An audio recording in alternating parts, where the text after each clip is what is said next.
Hi, my name is Norman Wei. I'm going to show you in this video how to make great PowerPoint presentations.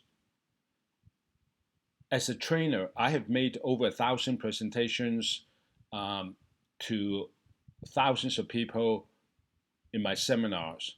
And I can tell you that not a single one of them has fallen asleep during my presentation. I usually do a 2-day seminar and we cover some very complicated technical subjects, and the people I show my presentations to, they all find my slides to be very interesting, engaging, and as I said, nobody has ever fallen asleep during my presentations. So let's say your team is in charge of making a presentation. So obviously, you do not want your audience to fall asleep. And believe me, many people at conferences, they fall asleep because of horrible presentations. And you want your presentation to stand out from the crowd. So this video is going to show you how you can do that in some very simple steps. Before we get into that, I want to talk to you about the reasons why we do presentations in the first place. There are basically two reasons we do presentations. The first one is to get people to do something. We make a presentation to get people to buy something from us, all right? And the second reason is to get permission to do something. We make a presentation to our boss, looking for money in the budget so that we can do a specific project. So you're making a presentation looking for money. You could be making a presentation to a bunch of venture capitalists looking for investment. So these are the reasons why people make presentation. And obviously, you want your audience to say yes. You want the people you're talking to at the end of your presentation to say, "Hey, that's a good idea. Let's do it." So that's what you want to do. Now, unfortunately, there are some awful slides out there in presentations. If you go to conferences or you look at your company's slides presentation, you're going to see some awful ones, and you probably when I'm going to show you some examples, and many of them will be very familiar to you. You go to a conference, the presenter shows you a slide like that, and he always starts with a sentence, "I know you cannot read this," and yet he goes ahead and shows you that, and then he goes in and he talks about the slide. The reason this slide is so bad is because once you present a slide like that, your audience is going to be looking at the numbers, looking at the words, looking at the fine print, or they're going to be completely tuned out. So in either case, they're not listening to you. They're looking for words or they're daydreaming. Okay, so that's a problem with many of these slides. The problem with bullet points is that you present 10 bullet points or 12 bullet points. While you're talking about the first, the second, and third bullet, your audience is already reading point number 7, 8, and 9 because they can read a lot faster than you can speak. So you've lost the audience right off the bat. This slide shows just way too much information. So are you expecting your audience to read through every single word? For one thing, they're too small. Most of them can't see them, and so it's generally a very bad idea to present slides like that. This one falls along the same line of bad presentation, way too much numbers, too many words, too much information crammed into a single slide. Another one along the same line. Now, generally, a graphic presentation is good, but this one is not that good because it's way too much information in there, and it confuses the audience. As I said, an audience, if you're in the audience, when you look at a slide like this, your eyes are gonna glaze over, and you're gonna tune out of the speaker. You're not going to be listening to your speaker. And as a presenter, what you want to do is to get your audience attention. You want them to listen to you. So when you show a slide like this, you've lost the audience. This one is in Russian. It doesn't really matter whether or not you understand Russian because the chart is incomprehensible. It makes no sense. Way too much information. A form like this should be given out as a handout, not as a slide. This is one of the famous presentations made in the military concerning the war in Afghanistan, and now we understand why the war has not gone that well. A chart like that nobody can understand. Here's a typical bureaucratic flowchart that makes no sense whatsoever. And if you show a slide like that, the audience is not going to be listening to you. Another example of way too many bullet points on a single slide. You know, people do that. They turn their back to the audience and they look at the slide and read every single thing, every single point in the slide. This one is probably one of the worst slides. Way too much stuff, way too much information. The color schemes are all wrong. So the end result is that you have people falling asleep during your presentation. Now let's look at when did we start using these dreadful slides, these dreadful bullet points. There's a bit of an interesting history behind it. It all started many years ago. We had to pay people to make presentation slides for us. You know, all these 35 millimeter color slides. So they generally charge us $3 to $5 per slide. So obviously, if you have a lot of information and you're trying to save money, you're going to cram as much information as possible onto one slide just to save money. So you get your little carousel of slides. Now, there's been a lot of multimedia research done, and what they have shown is this. People learn much better when visual cues are used to highlight a message.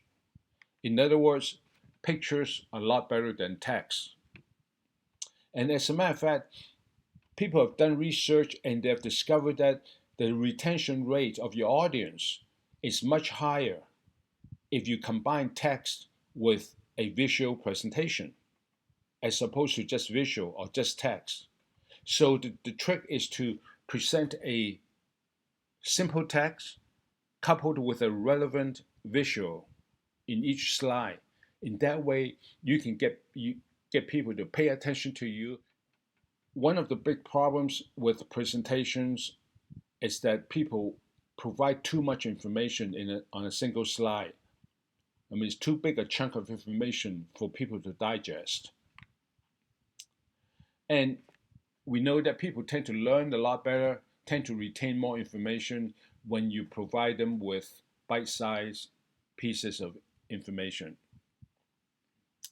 Here's what happened. Let's say I present you with this string of letters. You have no idea what I'm talking about. It's too much information. Now, on the other hand, if I were to break it down into smaller chunks of information, you understand what I'm talking about, right? So this demonstrates what you need to do, why you need to present information in smaller bits, in smaller chunks. I'm going to show you two different slides that convey the same or attempt to convey the same message, and you'll see that one slide is much better than the other. So this slide tells you the time you need to replace your tire. So it goes through a whole bunch of words. It tells you that these are things that you need to follow before you make a decision whether or not to replace your tire. Now the second slide, this one is much better. It visually tells you that when you get into a situation like that, you need to replace your tire. So always remember that when you do a presentation, you are telling a story to the audience. And the first 5 slides of your presentation are the most important ones. And let me show you an example. The first slide is always the setting of the story. So remember, you're telling your audience a story. So your first slide lays out the setting. The second slide shows the players involved. So that's your audience. So if you're making presentation to a bunch of corporate managers, your second slide is going to identify these managers as the players in your story. And the third slide will identify the starting point in your story. This is where you are right now. And then the fourth slide will show you the end point you want to get to. So you have the setting, you have the players, you have the starting point, and then you have the end point. And then the fifth slide shows you how you can go from point A to point B, how you can go from the starting point to the ending to the ending. Let me give you a specific concrete example. In Washington State, the Tacoma Narrows Bridge is the only bridge to the Olympia Peninsula. So this is a setting. So we have the setting about a bridge. Who are the players? The players are the Washington State Department of Transportation. These are the folks who are responsible for traffic over the bridge. Now, what is the problem? What is the starting point? The starting point is that traffic over the bridge is very, very congested all the time. So that's a problem presented to that the players are facing. The end point is the players would like to reduce the congestion. So this is your fourth slide. Now the fifth slide tells you how you can go from point A to congestion to point B, less congestion. So that's your fifth slide. You add a new bridge, and that will ease the congestion. And then after the first 5 slides, you go on and make your case, make your presentation on how you go about adding a new bridge. What are the steps that you need to take to add a new bridge, and so forth. And if you recall, these are the first, when I started this presentation, I showed you the first 5 slides too. These were my first 5 slides. How to make great PowerPoint presentation. Here are the players. That's you, your team, your problem. You don't want your clients to fall asleep. Your endpoint, you want your presentation to stand out.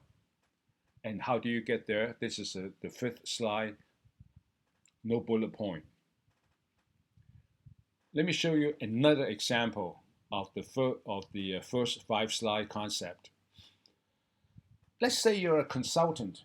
You're trying to make a case to your client to hire you. You're an environmental consultant. So here are the first 5 slides that you should use.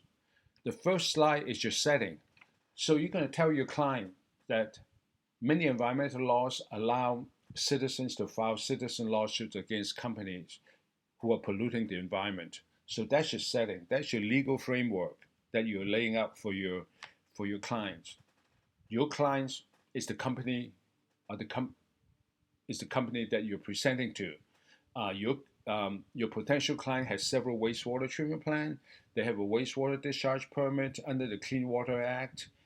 Now, what is the problem with your potential client situation?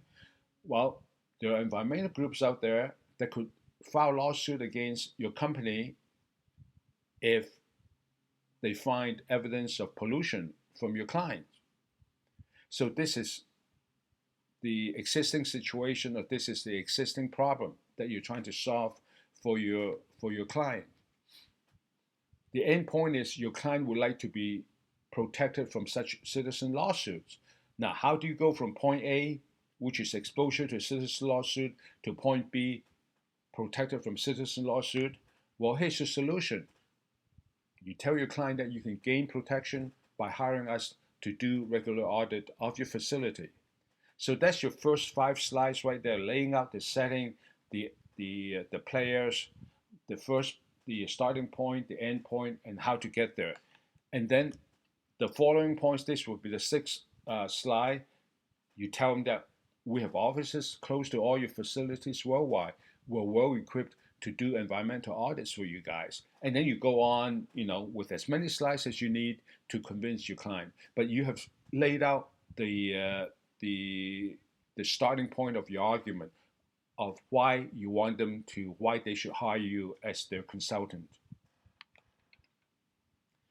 And remember, you can add as many slides as you need in order to convince your client. Why? Because nowadays, all these PowerPoint slides are free. You do not need to pay somebody $3 or $5 for every slide that you show to your client. You can have as many slides as you need. If you have 1,000 points, you can have 1,000 slides. Through your presentation, you should always focus on only 3 topics. It's a principle of threes. So, like in my presentation, I show you bad slides, I show you why they're bad, and I show you some good slides. So these are the 3 focal points that the 3 main focal points I'm trying to convey to you folks in this video. I want to focus on 3. So remember the 3 points. Use one idea per slide with a visual presentation to back up the text. And do not overload your audience. Keep your slides as simple and concise as possible.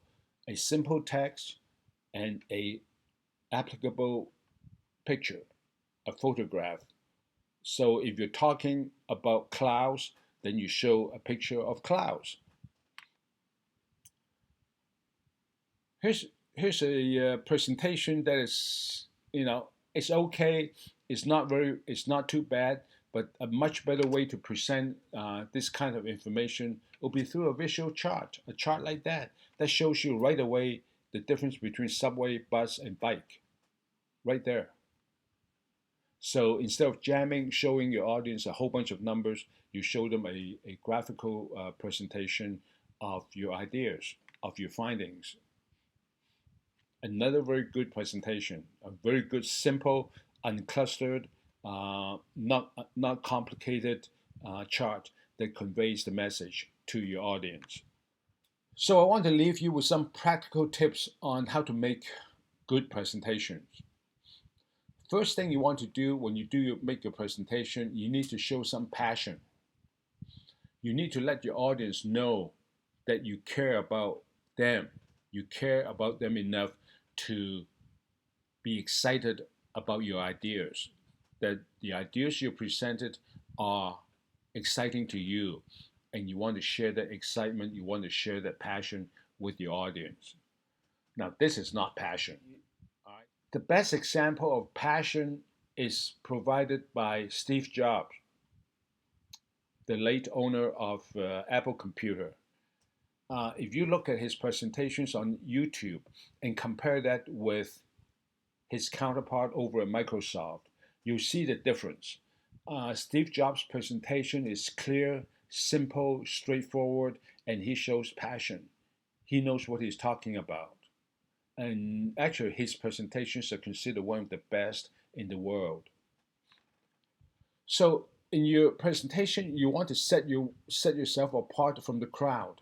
So the ideas that you put forth has to stand out. Your ideas have to stand out so that people can identify you from the other 12 speakers that precede you and follow you.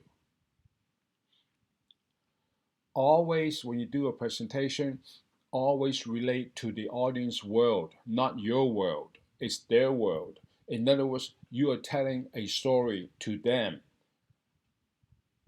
They are the target, they are the main topic as far as you're concerned. So you should never give a presentation talking about nothing but you, how great you are, and so on. You want to talk about them. You want to talk about how you can help them, how you can make their lives better, how you can relate to them. It's all about relating to your audience. Never fit way too much information onto a single slide. A lot of people try to do that, and what you see is a massive amount of data on a slide, and your entire audience is lost. So always remember that when you make a presentation, you are having a conversation with your audience. You're talking to the audience. You're not giving commands to them. You're talking to them like you're having a conversation with your friend over a glass of wine or a beer. That's what you're doing. So when you do a presentation, pretend you're talking to them. In fact, that's exactly what you're doing. You're talking to them. One of the things you should always remember that do not over rehearse. Rehearsal is good before you make a presentation, but do not rehearse it to the point where you memorize your talk. Then you come off sounding like a robot. You see a lot of people make presentations that the minute they open the mouth, you know that they have memorized the speech, and they're just going to ply right through it, regardless of the audience reaction. They're just going to go right through it and start from A to Z, and they're done with it. Okay, and instead of memorizing, rehearsing your speech, what you want to do is spend more time understanding the topic of your presentation. So having a smooth, memorized presentation is nowhere near as important as giving a presentation on something you know something about. And I'll illustrate it with this little story. So anybody given enough time can make a presentation on Einstein's theory of relativity. I can give you all the information you need. You can memorize the whole thing, and it may take you a week to do that. After a week, you can stand up in front of a group of theoretical physicists, and you can give a flawless presentation on Einstein's theory of relativity.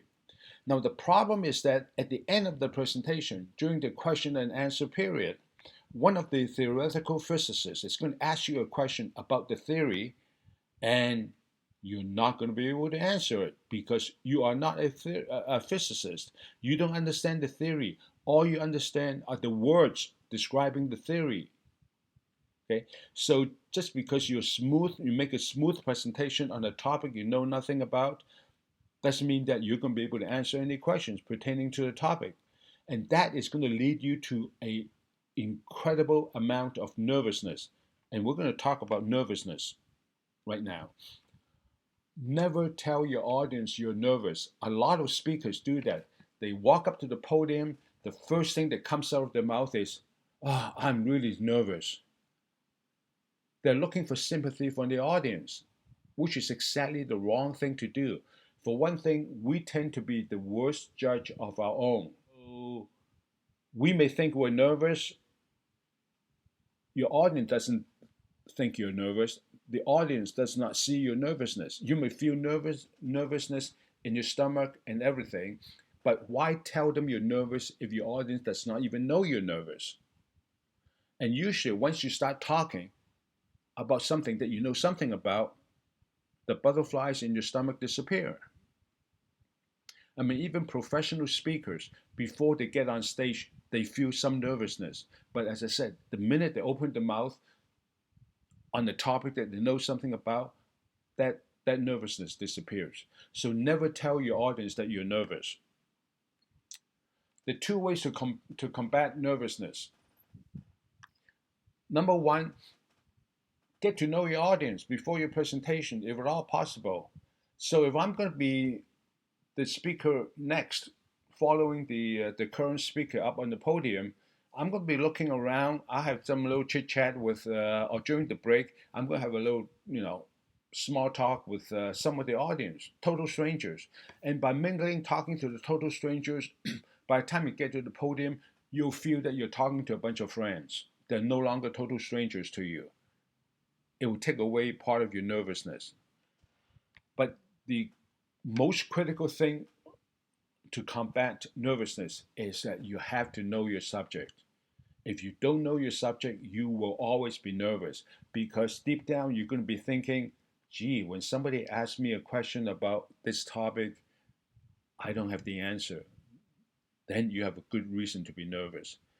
So the only way you can combat nervousness is to know your subject. If you don't know the subject, don't do a presentation on that subject. In other words, Don't do a presentation on Einstein's theory of relativity unless you understand the theory, unless you're able to answer questions about that theory.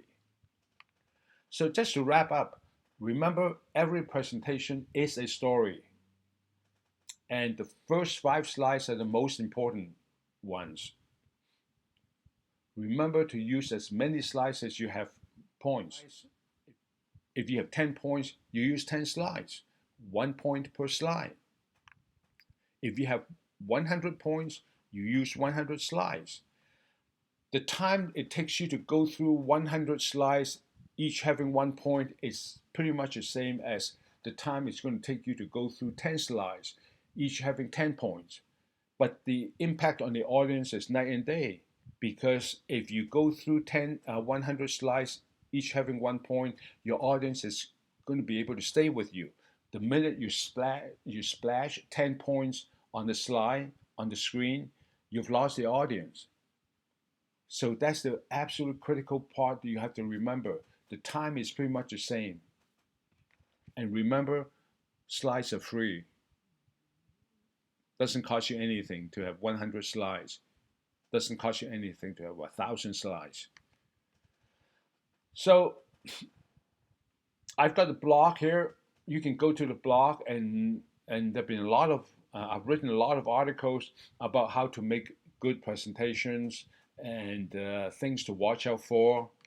I also have a 47-page booklet that you can order. You can purchase from my website, and it covers many of the things we talked about and a lot more. It gives you specific examples of what you need to do when you come across a specific problem. So by all means, go there and take a look, and you can order directly from our website. I think the cost is under $13 with free shipping, so it's $12.95 with free shipping anywhere in the United States. So if you have any questions, give me a call or send me an email, and I'll be happy to help you. Thank you.